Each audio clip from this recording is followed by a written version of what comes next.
I'm Susanna Pollack. I'm acting president of Games for Change, and we are really, really pleased to welcome you to our second Games for Change Industry Circle Google Hangout, and this one is with Filament Games.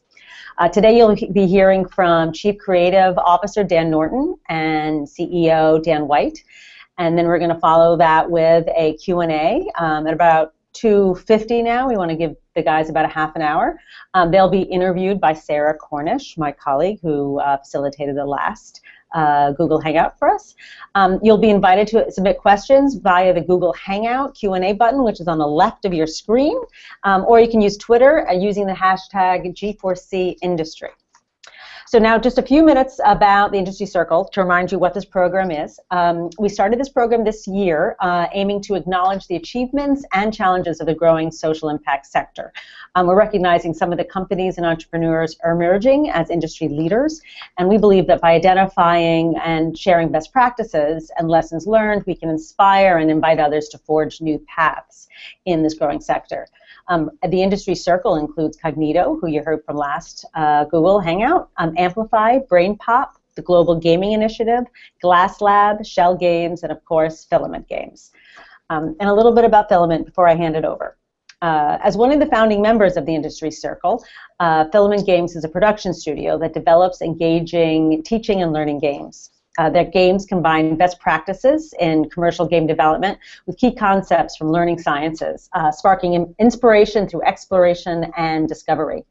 Filament Games works with teachers and parents and students to engineer authentic gameplay mechanics that assist educators with meeting next generation science standards, common core requirements, and specific learning objectives. I'm really happy to introduce Filament Games Chief Creative Officer Dan Norton and CEO Dan White, who will talk more about how Filament Games makes learning games and measure their results. I'm going to pass off to Sarah Cornish at this point, and enjoy your session.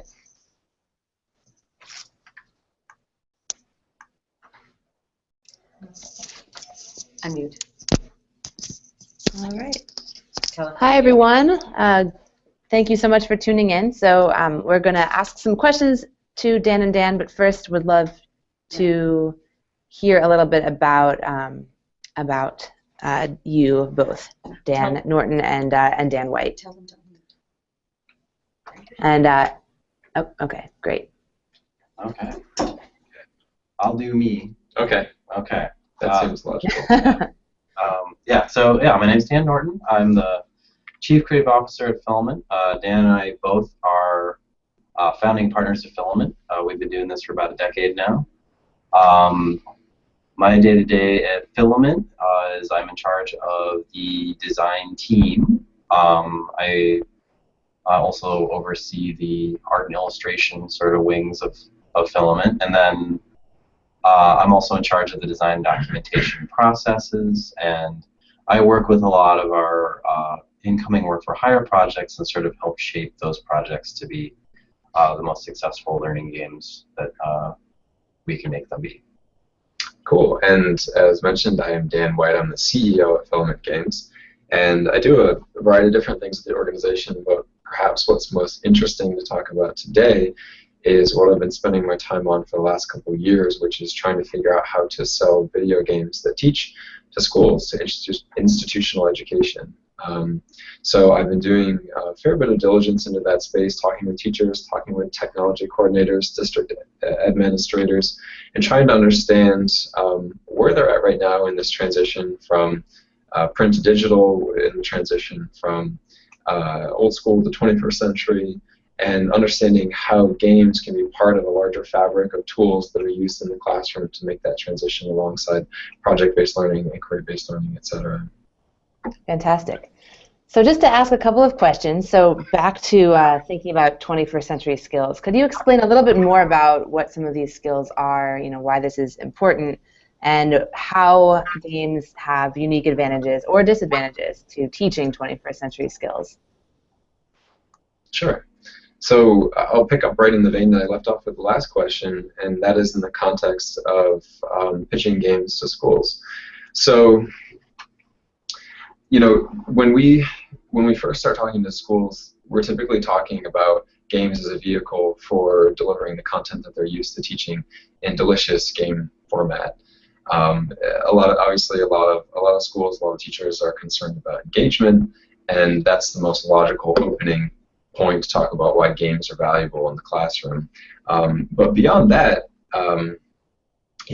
our philosophy at Filament is actually that teaching content and teaching content knowledge is actually kind of the tip of the iceberg when it comes to the value of using games in any kind of educational setting, and that our not so hidden agenda is perhaps that games have value at teaching 21st century skills, higher thinking skills, whatever you want to call it, but basically the things that connect you back to the real world, the things that have value in the real world, and the things that will ultimately help you be a successful human being outside of school. So it's always interesting to have that dialogue and to sort of start with, you teach content, you know how to teach content, you've been doing it for centuries as an institution. Let's talk about how to teach procedural knowledge and how games can be a part of that transition. Yeah, I think games are great at taking content, right, and you can have that content be anywhere up and down the curriculum for schools or even outside of schools, and creating a context where the players have to engage with that content in such a way that it's a challenge, that they have to critically think about, iterate on, propose creative solutions for, and all the while they're getting amazing feedback and scaffolding about how to succeed through thinking with that content.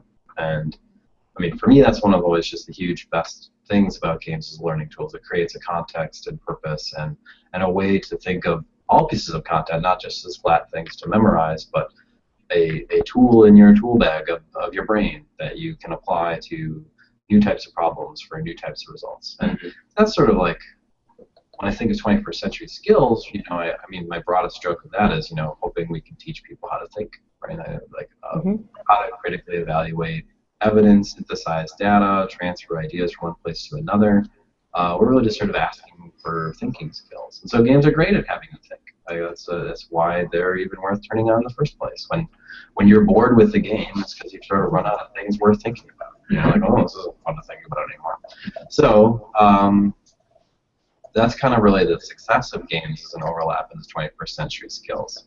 I think the next challenge is 21st century skills assessment. It's hard to know what someone knows. It's a tricky thing to actually get it up inside. Yeah, I wish. Yeah, actually, it's just a dangerous place. Yeah. Or an exorcist.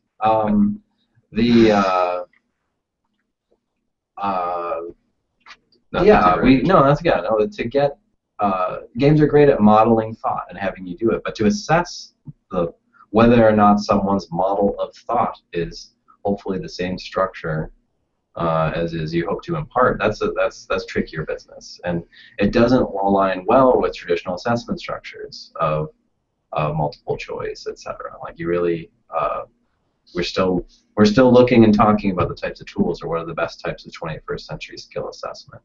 Obviously, we would suggest that games aren't just a delivery format for this type of content, but also can be a tool for assessment.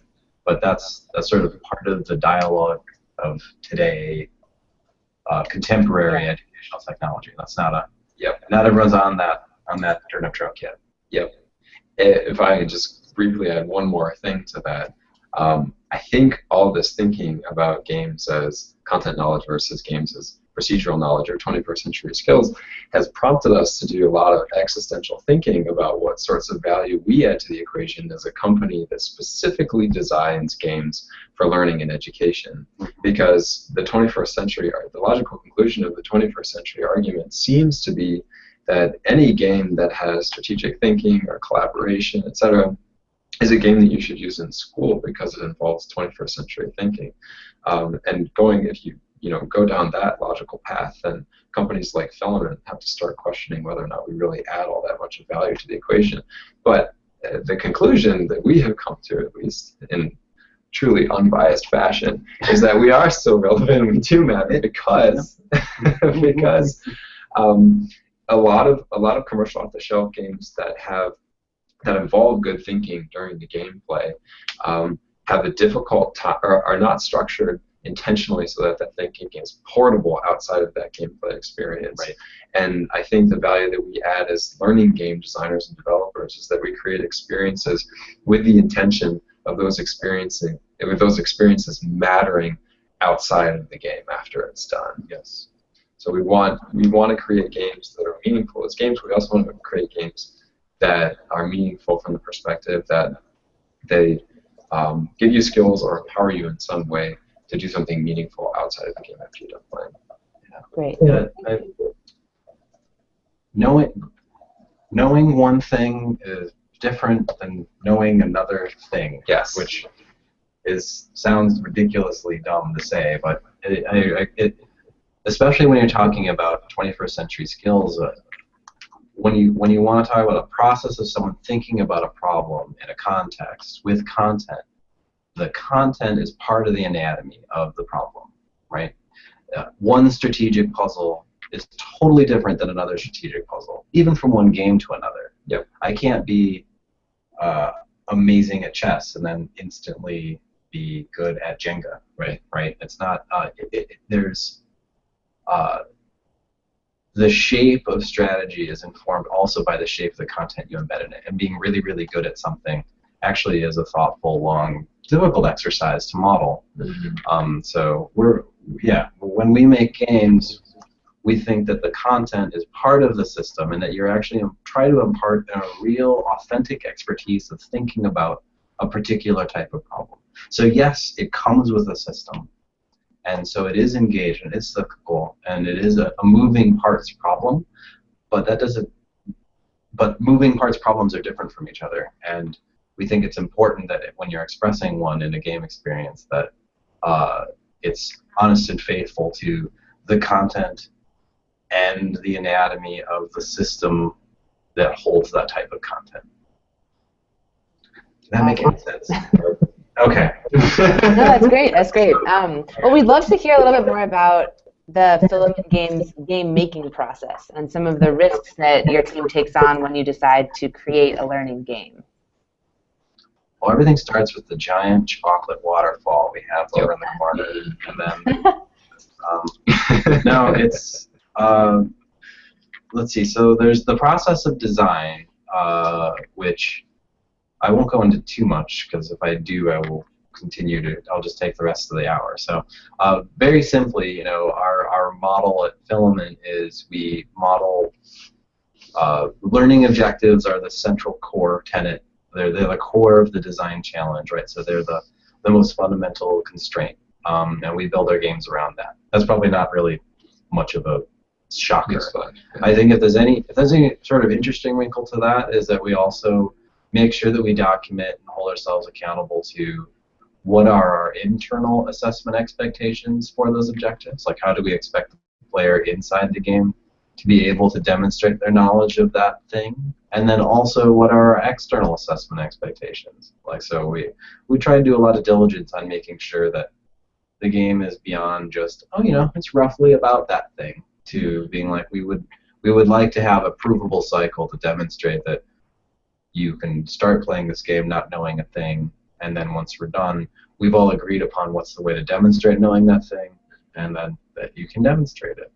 So we build our own measurements for success that way.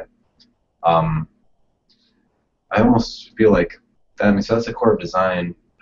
We're shaped like a game development shop in terms of how do we then get into the nitty-gritty of making things, right? So we have different types of technical roles working together in teams, and those teams are put together for projects based on the shape and expertise as necessary.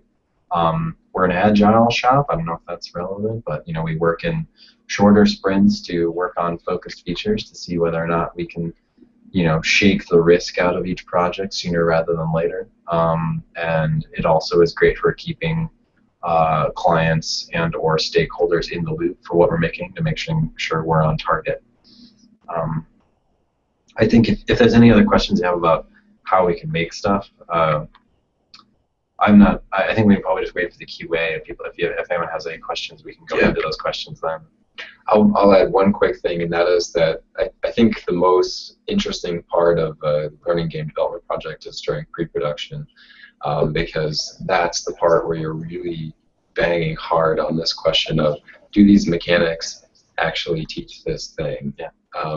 And I think we've seen we've been doing this for about 10 years, and we've made games that, from my perspective, are really elegant expression of a particular learning objective, and yet you can play through and somehow have that learning objective go entirely over your head, because you're just focused on beating the game or winning the game. So it's really like the big challenge I think that we're trying to solve during that pre-production phase, where we're doing the design documents, we're doing the storyboards and the wireframes and the concept art. The big question we're really asking ourselves again and again and again is, if the player plays this game from start to finish, are they not only going to interact with those learning objectives, but are they going to truly sort of understand them in a deep and meaningful way? And with gameplay, it's much more difficult to guarantee that, because it's a dynamic system in which the player has choices about what they do. You know, if you give somebody a passage of text, and to get through that text, they have to read all the words from left to right, and those words have agreed upon meanings, and so you can make pretty compelling claims about what the person, what's entered the person's head after they read that paragraph of text. With a game, it's much more difficult to make those types of guarantees. And so we always have to be thinking about, during the design process, what sorts of hooks we put into the mechanics to make sure that if the player interacts with those mechanics, they're going to have those aha moments that we want them to have. That's great. So with those ideas in mind, have those hooks, or has your approach changed over the past decade of doing this? Or if you could talk about a little about what you've learned over the past couple of years. I think, yeah, it's definitely changed. It's the kind of thing that, Filament's really good at looking at what we're doing, finding out that there's a better way to go about something and changing it. I think that one of the reasons we still exist as a company is that we're constantly hammering on new ways to do things. With that being said, it's almost hard to say, oh, well, yeah, 8 years ago we did X. We've rolled out a ton of changes of every, new design documentation strategies. I would say when we began, what we just talked about in terms of the assessment strategy, that wasn't part of. We just wanted to make a great game about a thing. That was the original thinking, and it took a while being like, that's not quite good enough yet. What's the way to actually get deeper into the heart of these learning objectives, so that we start building new processes to analyze and document and question and test those things. In terms of just the act of making things, we're certainly more sophisticated than we were. In some ways, slightly less fun. Like when we just started Filament, we were just people making a thing, and now we've got departments and hierarchy and processes that get documented, and all those things are good. It's just slightly less fun than sitting in a computer making things all day. We do, so we got more sophisticated both in our development processes and in our design processes. And I think we also think a lot more about, certainly the rise of publishing, and thinking about outreach and how our games can help articulate how to make better learning experiences that can transform both games and education. I think that's we're better at that. I think a big thing that's changed too is that we're giving ourselves a little bit more slack when it comes to translating learning objectives into gameplay mechanics. I think, in the past, learning objectives were the handle that we held on, we had a death grip on throughout the development process. And now, I think we come at the design process a little bit more holistically, and we say, and we think a lot about what's going to make for a compelling gameplay experience.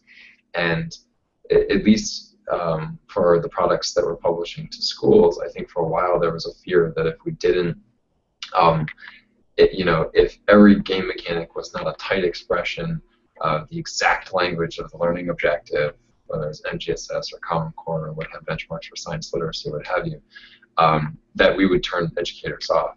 when in fact what we found is that a big part of the value that educators see in what we do is our ability to create engaging systems for the students to play with that offer opportunities for the students to do interesting types of thinking, to have interesting conversations about afterwards. And so, you know, we still believe very strongly that the game should be about meaningful learning objectives, and that those learning objectives should act as a guiding light. But as opposed to letting the learning objective, you know, drive the thing like a slave driver, you know, I think at this point we start with how do we make a good game about something that's meaningful, and then how do we let our passion for those ideas result in a game that is going to deliver a meaningful learning experience. Great, thank you. So I think it would be helpful in these last 10 minutes of hearing it from you to hear kind of a case study. If you could speak to one of the games that your team has developed and some of the assessment tools that have been built with it and what those results have been, just to speak from example and experience. Sure. Thanks. So, you know, we recently did a test with a game called Backyard Engineers, and the case study was with a teacher here in Wisconsin named Michelle Hubbard, and you know, the result was awesome. We saw a 17% increase quantitatively in the scores from a pre-test to a post-test, and I think that's exciting. But I think the thing that's interesting to comment on as it relates to this field is the difference between the results we saw when we did this case study versus the results that we've seen when we've done more formal efficacy testing with third parties, with third-party private organizations. So we have been the fortunate recipients of a number of Department of Education and National Science Foundation SBIR grants, and as part of the R in that acronym is research. And so as part of that process, we have to do pilot studies after we develop the product. And I think there is a time and a place for a pilot study that basically treats the product as existing in a vacuum and says, is this product as a standalone intervention effective, you know, versus a control where they do whatever they normally do in that class. But if there's one thing that we've learned at Filament across all of these pilot studies, it's that no product is particularly effective in the classroom when viewed as something that's supposed to operate in a vacuum. That's the whole reason why we have kids in classrooms in the first place, because there's the context of the kids interacting with each other and the teacher and the things the teacher does around the game experience.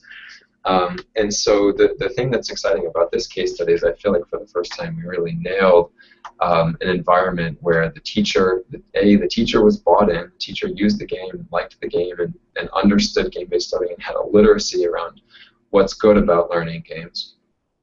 And B, the teacher had really awesome ideas about what sorts of activities to do after the game to really cement the gameplay experience. So one of the things that she did, for example, is she had the students build catapults in real life after they built them in the game, and she had them role play the things that you do in the game in real life to sort of take that, you know, come at that same experience from a different angle. And so I really, you know, if we were to take that particular teacher out of the equation and take the activities that she created and also her literacy about how to effectively use games in the classroom out of the equation, would we have seen that awesome 20% increase across general student scores? You know, probably not. So I think that as we think about this question of like, are games effective?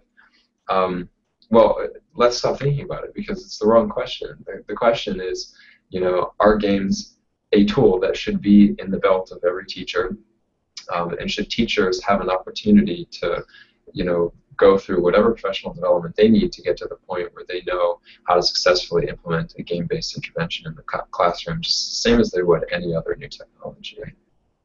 Yeah, like a game is not a pill that can be distributed in a classroom and then, you know, everyone takes it and then we see what happens. Right? There's a whole ecosystem of things, just like any other piece of instructional material. I guess that's sort of the big revelation is, yes, they should be part of a successful classroom. Right? That's like a yes, and now the next question is how. Right? And that's my next question too. And that's the thing. Like, a good teacher, can, I could probably have handed Michelle, a bag of popcorn. She probably would have figured out some way to increase the learning outcomes. And so, really, I mean, the control probably should be, it should be a talented teacher who is literate in games versus a talented teacher who's literate in some other medium that we're trying to compare the game to in terms of efficacy. And even then, you have to drill into the question of, well, is the game right for some students and less right for others versus this other? Great. Thank you. Yeah, and last question from me, and then we'll open it up to our viewers. As a game publisher, how do you get games into the classroom? So this is a distribution question. And then kind of along those lines, how does the adoption of different hardware impact the making of learning games? So first, kind of thinking about how you can get your games into classrooms and adopted by teachers, and then how different adoption of different hardware by teachers impacts what you do at Filament Games. Sure. So that's, I think, highly related to the discussion we just had. So when we first started pitching games to schools, teachers, tech administrators, district administrators, we were pitching them as a content solution. So here's a game plus a curriculum, and you can use this to teach the content that you've taught in the past. This, from our perspective, will be a more engaging, therefore a more effective way to teach this content. Didn't resonate particularly well, and I think the reason for that is that new ways of teaching content is scary to a lot of educators because you're just asking them to replace something that they already know how to do well, and it just sounds like a pain in the butt. So what we have since we've since pivoted to talk about games as part of game-based learning. And when we talk about game-based learning, we mean learning through play and learning through designing and making games.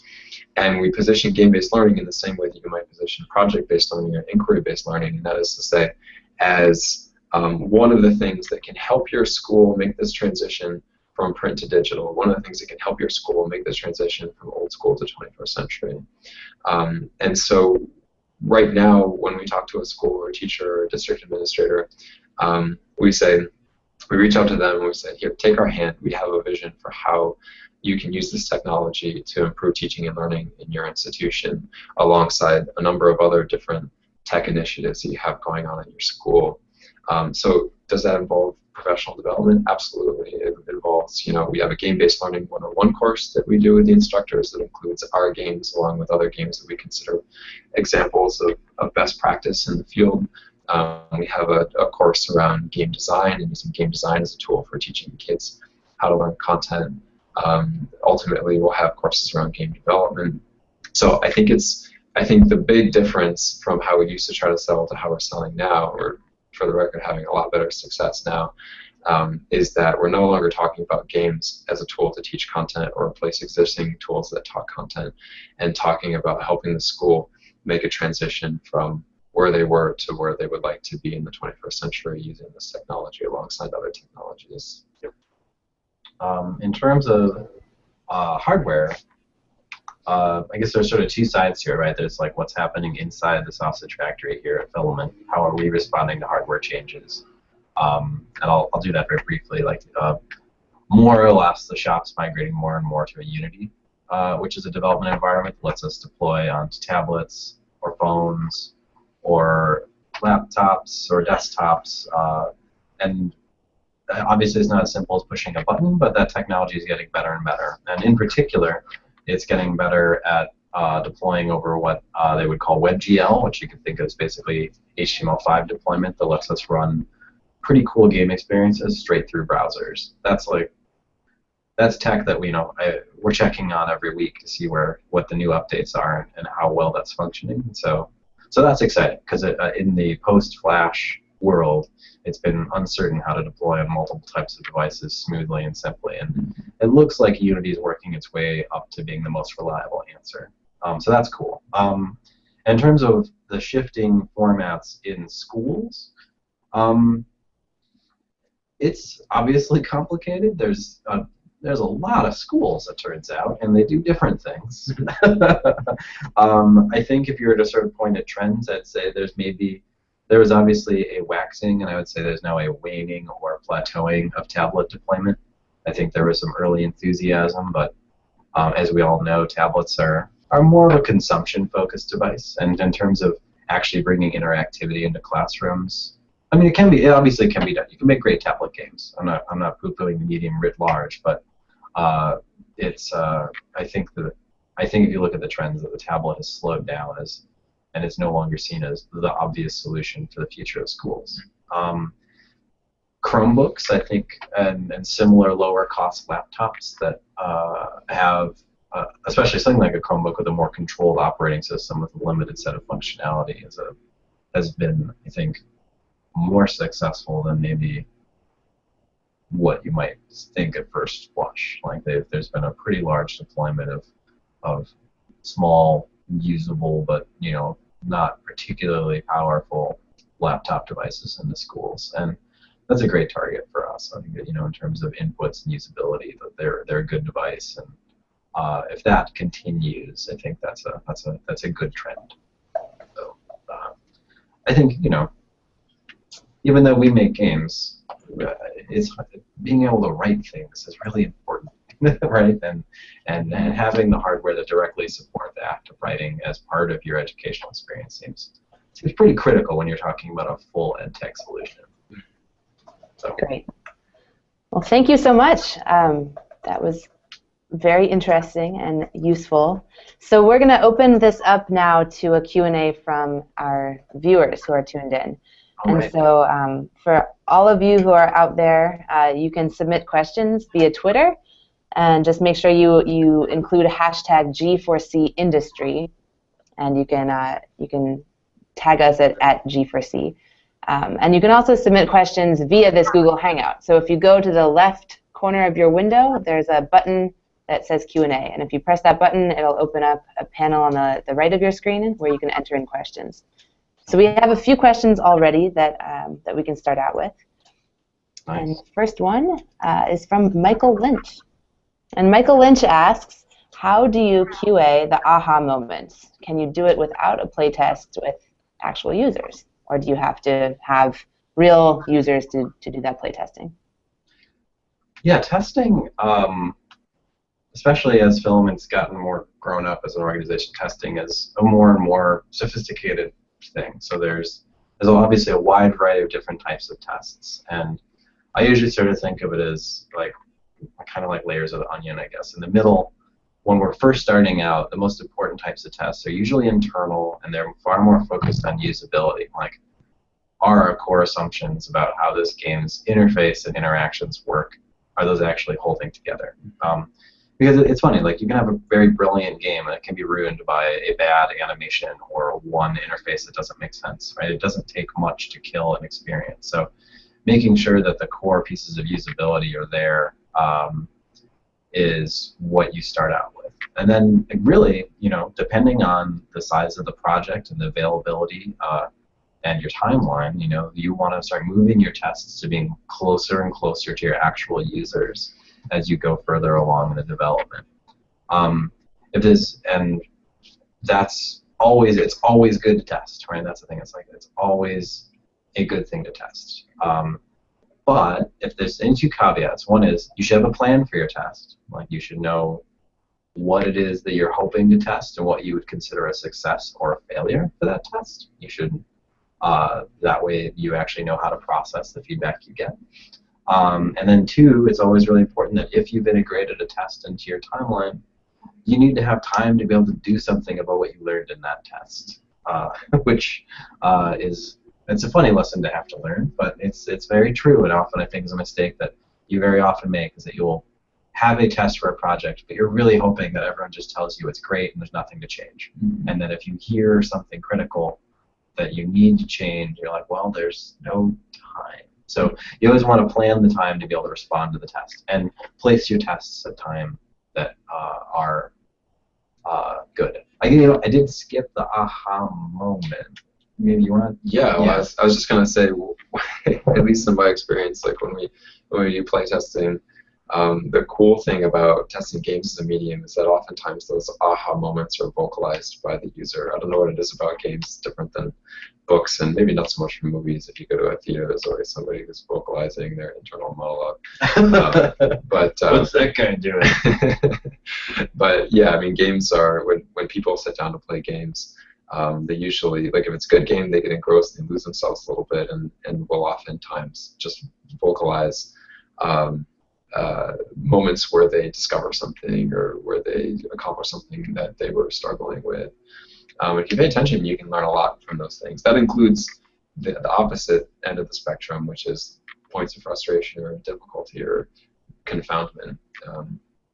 So yeah, vocalization is one big thing, and then you know, I would say when we do testing, we'll oftentimes try to do some kind of pre or post, or sometimes, you know, interviews with the students after they play, or interviews with the teachers after they play. But oftentimes we find it's not the things we directly ask the students or the teachers, it's what the students go and do afterwards that speaks the most to what they took away from the game experience. And so, for example, you know, we had a game that we made a long time ago where you play a researcher, an ocean researcher in the Northwest Hawaiian Islands, and when we followed up with a teacher the following week after the play test, they talked a lot about how you know, a number of students had gone and done research of their own volition on that area, and the research being Do you remember the name of the area? The Papahanaumokuakea Yeah! Marine National Sanctuary. Yeah. I'd like to buy a bow. Yeah. Getting kids to research that, right? Just being like, oh, I'm going to have to type the whole thing. Yeah, Right. So it was a big victory. Big victory. That's great. Thanks. So next question is from Alan Costa. And Alan's wondering if you have some system of measurement of media and information literacies, MIL, from digital games. And if you do, is there a specific protocol to analyze that type of learning in phys ed classes in schools? So analyzing media and information literacy learning in PE. Interesting question. Yeah, I'm going to have to say no. And I'm sorry, I don't know enough about that specific. I can talk about media and information literacy, but this is obviously acronymed with capital letters and is actually a more specific protocol layout than I know. I don't know anything about it. Right. So I'm sorry, Alan, but I can certainly check it out. I see that you've got your email on the second comment there. Drop me a line at Norton and Filament Games, and if you give me a little time to poke at it, I can at least sort of tell you either what are the things that we've done that have some interesting overlap, or worst case scenario, I can give you my opinion on how we might go about it. Awesome. Thanks. So thanks, Alan. Next question is from Robbie Caps, and Robbie asks, have you produced any games specifically targeted toward kids with autism or other social disorders? And if so, what techniques do you use to make the games interesting and educational and relevant for that audience?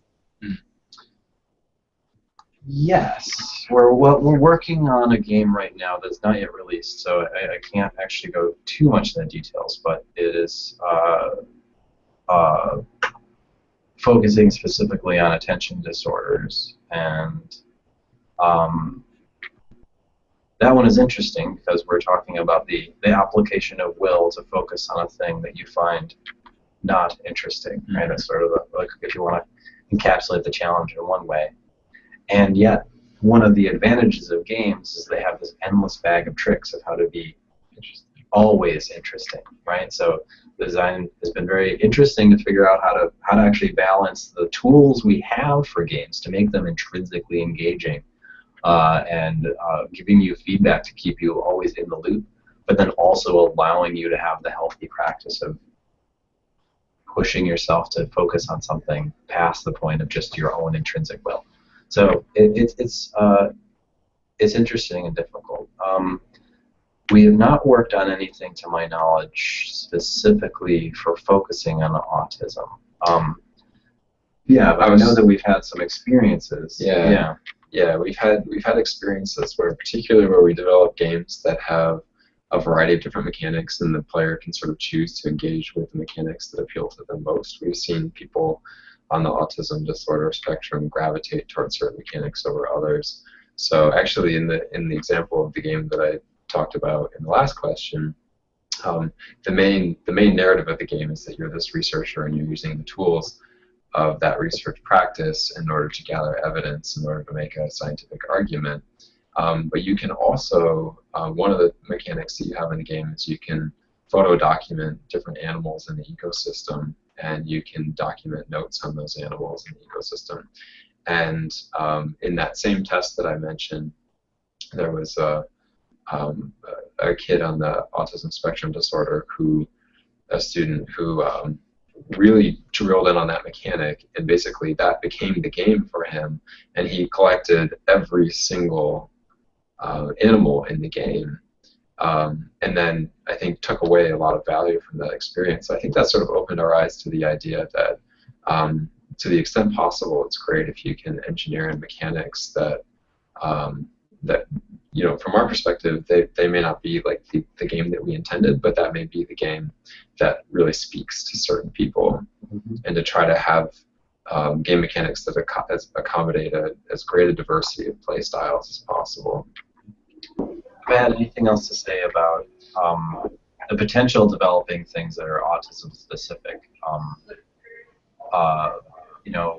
Often people who suffer from autism are drawn to digital experience, I think, for a lot of the sense of reliability of similar output or similar input, so it can become a comfortable environment. And I've certainly seen digital tools to do things like helping to train on facial, different smiling and frowning and different facial system recognition for training kids to understand how to react to emotions from other people. So I think there's already a pretty cool set of digital tools, and we haven't made a game to focus on those things, but I think the core interaction is there for how to create great training experiences to help kids deal with different components of autism or other social disorders are all there. It just needs to get made. Great, thank you. So final question from Brooke Jones, and then we'll close. Brooke asks, what types of in and out of game assessments do you use when the learning objectives involve something other than academic knowledge or skills, such as a change in emotions or a change in beliefs? That's a really cool question. If we were to develop a game specifically for an emotional change, I think what we would I don't have a specific project where we've had an emotional objective right out of the gate. We've certainly made games where we've put in an emotional outcome, or we want the player to experience an emotion during the game. But in terms of an emotional objective, I think the best way to think about that would be we would be hoping to have the player be able to respond emotionally to something in a way that's more constructive or less destructive than the way they would normally. That would be my main hunch if we were to embed an emotion into a game in the same way that we do an objective. Mm-hmm. Totally doable. For beliefs, for the second part of that, we are working on a project called Discussion Maker, which is a game. It's a real-time synchronous game designed for use in the classroom that is created to make it easier for teachers to facilitate small group discussions in classrooms, particularly about controversial issues. And so we actually just concluded a pilot study in Florida in partnership with Circle at Vanderbilt University. Tufts University. And a big part of what we cared about is, does this use of this tool change students' attitudes or beliefs about certain civic issues? And we had pre-tests and post-tests, but we also had follow-up interviews with both the students and the teachers afterwards about their engagement with the tool, and then sort of how it impacted their beliefs and attitudes. And we saw some interesting results there. I think our hypothesis going in was that discussion is a powerful tool for getting people to articulate and externalize their beliefs and attitudes, and then to challenge each other's beliefs and attitudes and think critically about them. And that is indeed exactly what we saw using those measurement instruments. The one caveat there is probably that Discussion Maker is something that we're categorizing as a playful experience as opposed to a game. But Filament is interested in we sort of have this spectrum of experiences that we design, all the way from gamey games down to what I just described as playful experiences, which don't necessarily have to look and feel like what you think of when you think of a game, but still deliver an experience that engages the play part of your brain. Yeah. Look at this. Look at this over here. Yeah, hi, Christine. One of the questions up there is from Christine, who is one of our teachers in residence. Yeah. That's a great picture. And it's nice to see you, even if it's just a little square. It's nice to see you, Christine. Yeah. Well, thank you so much, Dan and Dan. It was a pleasure to have you on this hangout for the Industry Circle. Any final words before we close? Well, thank you so much for this opportunity. Like I mentioned to Alan Costa earlier, that you could drop me a line about any other questions about our design methodology, and I'd extend that to anyone else on the call. I like talking about learning games, it turns out, so just drop me a line, and I'm happy to answer other questions, or even if I can't answer them, I'm happy to talk about them. All right, sounds good. So I'm going to present up here. So thank you everyone so much for tuning in today. If you have questions, there were a couple questions we didn't get to. As Dan said, you can email the Filament team directly, or you can post them on our Google Hangout page. So we have another Google Hangout coming up with Industry Circle member BrainPop on October 2nd, and we encourage you to tune in for that as well. We'll be sending out a Games for Change newsletter with some relevant information about what BrainPop is doing in the impact games sector. So thank you so much. We're on Twitter at #G4C Industry, and we appreciate all of your fantastic questions and engagement today. So thank you, and we'll see you next time. Thanks, everybody. Bye.